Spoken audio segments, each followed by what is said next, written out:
Hey guys, it's Konpeki here, and I made this video last year. It's going to be on the screen, and I talked about how you can have calm aim to help you win more gunfights in certain scenarios. And since then, I know a lot of other content creators have also made guides about calm aim, to the point that I think the Valorant community started regarding calm aim as like this all-cure solution to fixing everything about your aim, okay? But let me tell you, there are plenty of instances when calm aim doesn't work, so I'm going to be going over those scenarios and how to fix it in this video. And also, I'm sure you noticed by now, but this video is completely different from the other types of videos you're used to seeing on this channel. And that's because I made a second channel where I could post more raw, unscripted videos like this one, where I could share more in-depth some of the concepts that I teach to my players inside my coaching program. So this video is actually inspired by one of the questions that I got from a student. And so I'm sure it'll also help you guys out as well. And so let's actually first start off talking about what is actually calm aim. Okay, so in that video that got like 2 million views, I talk about how part of it is your tension control. So when you are flicking micro adjust, okay, so let's just pick two targets here, right? 1, 2. So if we're flicking, obviously your first flick isn't always going to be right on the target. Sometimes it's going to be a little short, sometimes it's going to go a little wide, but the goal is to micro adjust, okay, and then shoot once we've confirmed that our crosshair is on the target. And tension control is very important, because if we are tensing up our wrist, tensing up our fingers, tensing up our arm in between the flicks and the micro adjustments, then it's going to look really jittery, and it's actually going to make it more difficult for you to aim precisely. So that's what I talked about in that video about calm aim.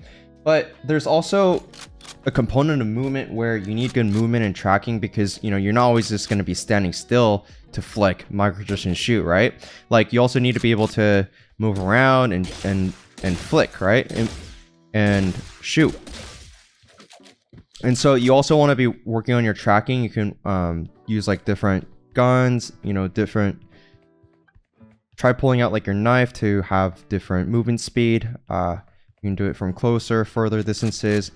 And so this is also going to help you smoothen out your tracking a bit. Something you can also do is pull out like jet knives here.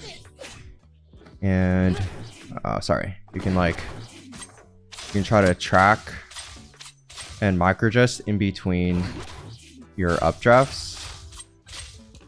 And you could also just get jet knives and kind of like just run around. You could use an actual gun to also just strafe a bit, shoot to. And you can kind of like switch up between left and right movements as well. Okay, so when does calm aim actually like fall apart? Okay, like when is calm aim actually useless? And so let's talk about that, because I think I read all your comments, and one of the things that I hear a lot from the comments is, hey, like, I try to have as much of calm aim as possible, but I still instantly get one tapped. Like, people just peek me and like it's just done. Like, I don't even have time to flake, micro adjust, and shoot. And so the problem there isn't necessarily like you don't have calm aim and that's why you lose a bunch of gunfights. It's your positioning and the types of angles that you're actually choosing to fight. So an example that the student gave, because I was like, okay, you're telling me that you struggle to have calm aim, but let's actually isolate the problem a little bit more. Like, when do you actually struggle to have calm aim? And he was telling me, okay, well, for instance, like if I'm playing on Fracture and like I peek B main, I have a hard time having calm aim. So think about it. I also mentioned in that video that got like 2 million views, there's the physical component of like actually aiming, so flicking, micro adjusting, and shooting. But I also talked about the psychological aspect of calm aiming, right? Because obviously if you're calm psychologically, it's going to help you relax your muscles. It's going to help you relax your grip on the mouse and everything, right? And so in this scenario, like, think about this position and think about the angle that you're actually peeking. Like, if you're peeking this at the start of round and there's like 4 or 5 guys running at you, would you be able to be calm in that situation? And they're dumping util at you, or you hear a bunch of noise. It's a lot harder, right? And also think about the different types of positions that people could peek you from, right? They could peek you from far away, they could peek you from close. And if you do decide to actually peek even wider, like it's even worse because now there's more elevation changes on this mound right here by the boxes, and they could just be everywhere, right? And so in this situation, it's not really about having calm aim. It's just choosing the right fights to have angle alignment. Because let's actually use a different example. Like if I were to actually, instead of hold B main from, you know, back here, if I hold B main, let's say like here, right? Then it makes it a little bit easier for me to now isolate this fight from a guy that's either peeking me from far towards the box or close, right? But most of the time people peek far because, you know, they don't want to have like a angle disadvantage. Okay, so this, now I only have to worry about this one line that people have to cross from left to right to swing into me, right? So I'm going to be able to be a lot more calm psychologically taking this fight than if I were to just kind of like expose myself out more into the open, right? And so if you do want to go for this B main fight, how do you gain an advantage, right? You can obviously ask your teammate for like flashes if you're playing Jet, you know, maybe like get on top of this box after he's blinded, maybe you smoke this off, you know, so you can create a little bit more, I guess, unexpected scenarios from where you can fight and peek from. Whereas, like, think about it.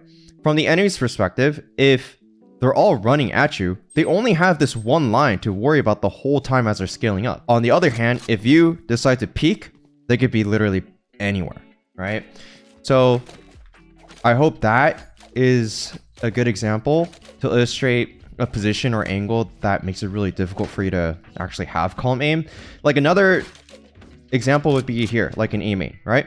Sure, like I can hold this line, but oftentimes, you know, let's be real, people kind of like run past A main, and even if you like jiggle it, you can get wallbang through this box. And so a lot of times, like, you might just hold a tight angle, and then you'd probably have to fall back, because if you were to re-peek, bro, like they could be everywhere, like out in the open, if you decide to just re-peek again, right?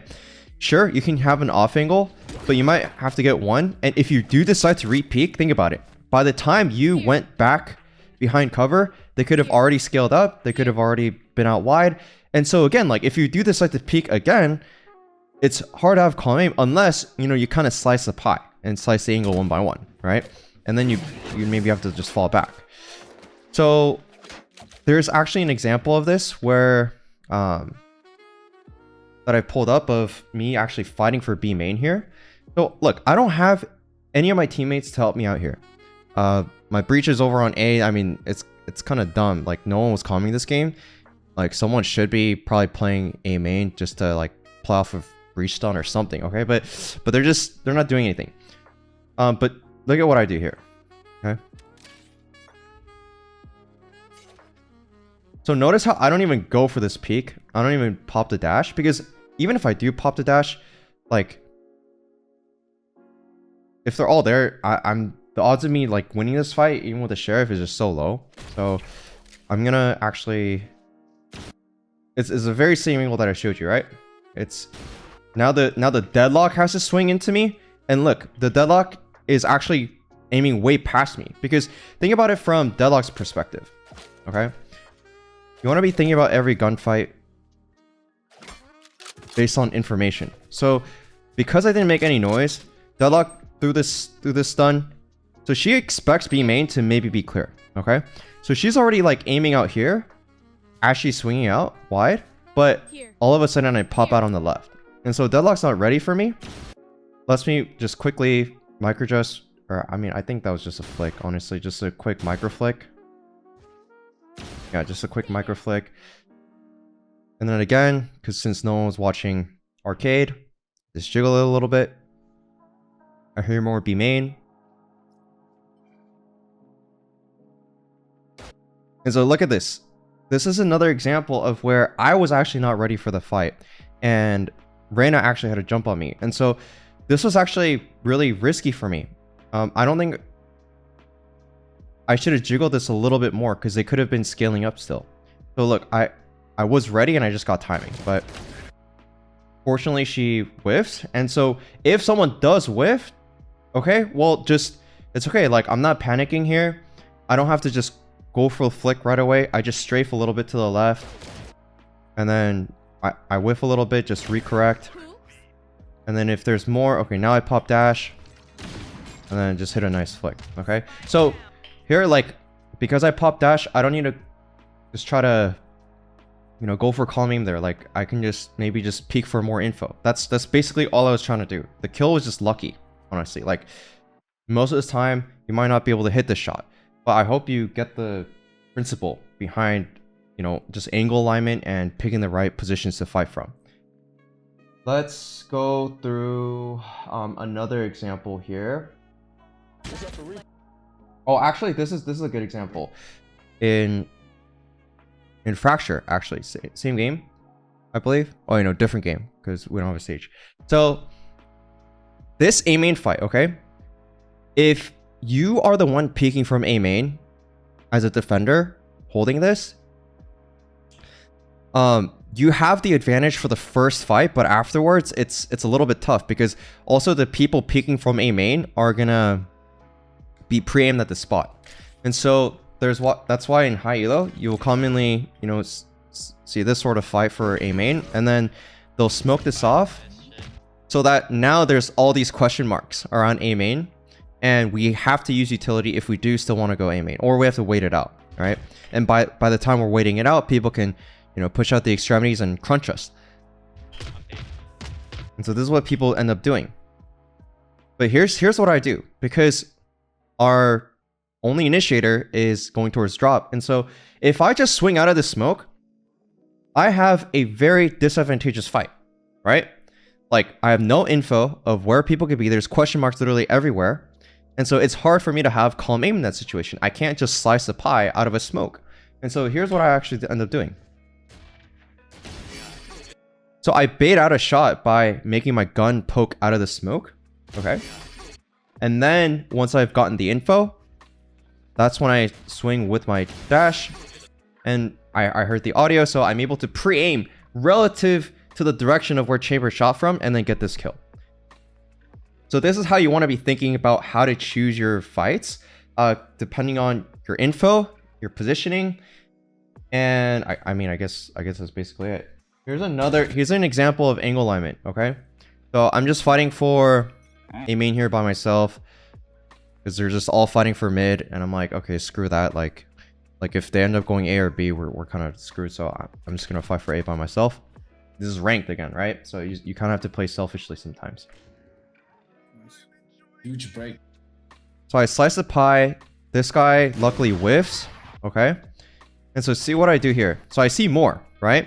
I have to use this box to isolate fights. If I just peek into all of them again, I'm not gonna have calm aim. Thankfully, I pop dash. Okay. And again, like, I guess this fate is just lost. I'm constantly moving in between. Nice. And I get my A stolen. But you get the idea, right? Like, this is just one line. This is one line right here on the left-hand side with my mouse cursor. One line that I have to hold, okay? Whereas if I were to peek out of B long, right? Look, sure, I have one line to hold the first time they peek, but let's be real. Most of the time when they're peeking, they're gonna also be holding common spots, right? Like behind pillar, they're gonna be holding screens. They're gonna be holding this default corner. They're gonna be holding halls, okay? And so the likelihood that if I don't have perfect crosshair placement and perfect reaction time, that's a pretty even fight, all right? Calm aim isn't really gonna save me there. And if I miss a shot, or they, let's say, like smoke this off with Jet Smoke or Astra Take Back Star, then if I re-peek B long again, I have no info anymore. They could be anywhere in B long, and from their perspective though, they only have to hold like single lines one by one as they scale up, right? Default, hall, like screens, that's all they have to hold when they're B long. Whereas for me, if I were to peek them from, you know, default, halls, screens, like I have so many different positions in B long that I have to worry about. But here, like in A main, it's very easy, right?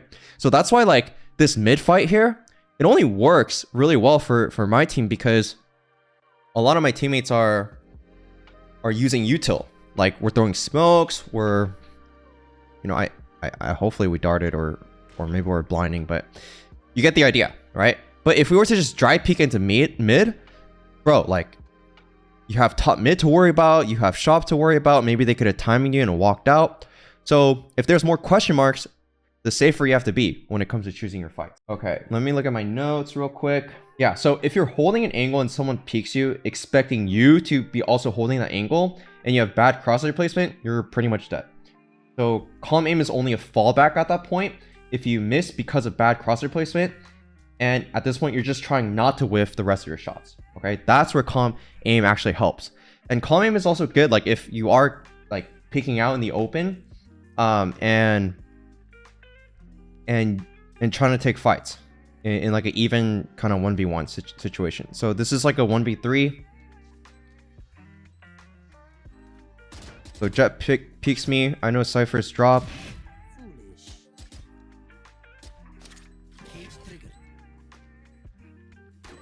Okay, so now I know where both are.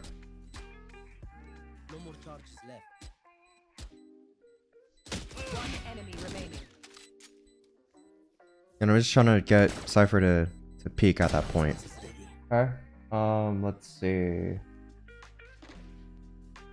Good. So here, just jiggling, right? Like, I don't need calm aim for this. If I just have good crosshair placement, I can take quick shots. That's a flick, but again, like, because I was not aware that this guy could be here, I had to just go for a quick flick and then just try to get out. But here, I could be calm because I know where Omen is and he's probably trying to re-clear me. And I just end up getting the ace. I could just be calm in that situation. Because this guy has no idea where I am. There's another way. Like, this is a situation where you can't be calm, right? You just can't, like... Well, actually, there's this clip has two scenarios. One where you can be calm, and the other where you can't be calm, okay? So this eco, I was able to pick up a free gun here.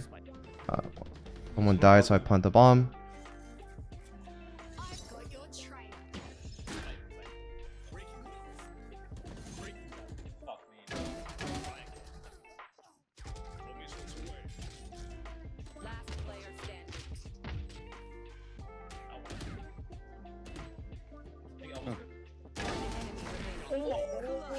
What the hell?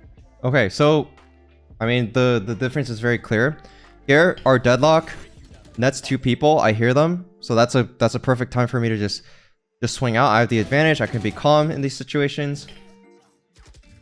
But then here, when I'm getting run at, okay, we're trying to just jiggle, like confuse them. I didn't have to watch out for elbow. I was not aware that this guy died to the freaking molly. Here's a cool thing about the Phantom, right? You can get 2 bullets off accurately with dead zoning. So I was able to, like, it's so fast, but you'll notice my crosshair is actually on both of these guys. There. Okay. So kill 2. What the hell?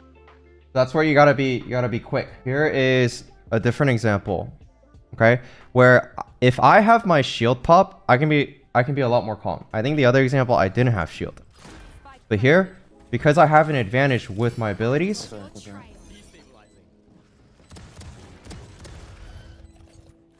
I can be a little bit more calm with my shots. And this was before the ISO changes.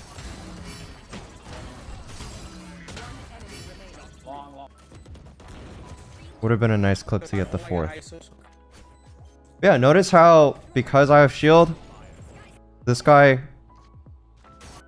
I would have died, but, you know, I'm able to just be calm, kill this guy that's crouched. And then for this kill, I can micro just and shoot, right? Take my time there.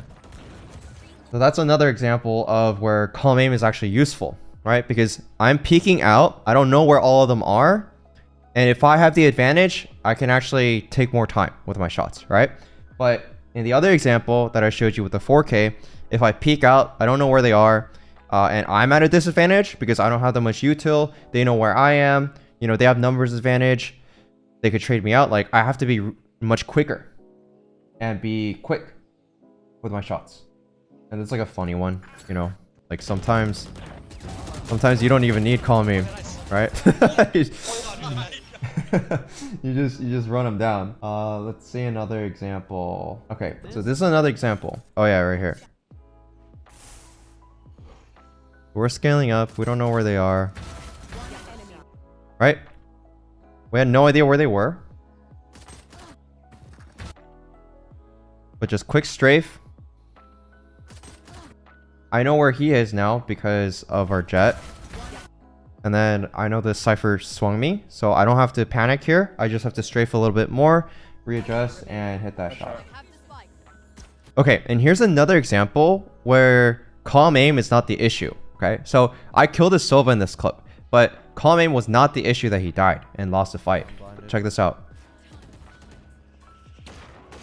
I actually whiff this dart, and I also get tagged, right? So at this point, this Sova knows that he has the advantage because he has the info on me, right? Whereas I know that there's a chance because he knows he has the advantage, he's going to be peeking me. And so I'm not going to commit to this peek. What I'm going to do instead is actually pre-fire. And look at that. That's exactly where he is. So let's just replay this again.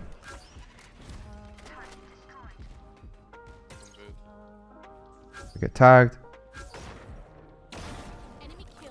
Alright, so it's just crosshair placement, being calm in those situations when I know that I have a disadvantage, like I can just wait until maybe I actually bait out the peak myself. And that's how I'm able to win. And here's a situation where calm aim is actually useless for me, okay?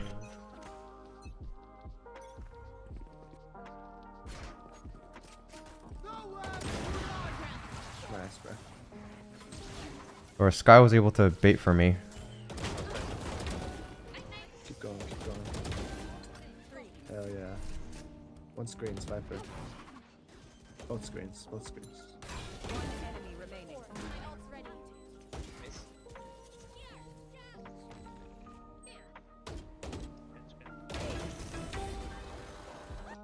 Yeah, notice how in this clip, I mean, I was kind of running it down because I think I was tilted at this point. We're about to lose, and our Reno wasn't doing much.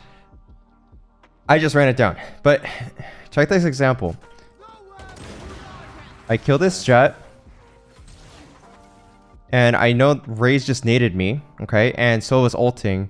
Most of the time at max it's like 3 on A, so I'm just running it down, and this guy jumps at me. I can't be calm in this situation. He's just flying at me with a judge, and so now I have a timing advantage, right? I just killed this guy, so was probably getting off ult, and since I'm 1 HP, like I just have to commit to this fight. I have to spray.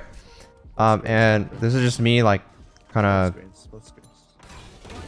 being crazy, but again here, like when I peek, I'm just going for like quick one shots, like jiggles, because I'm 1 HP.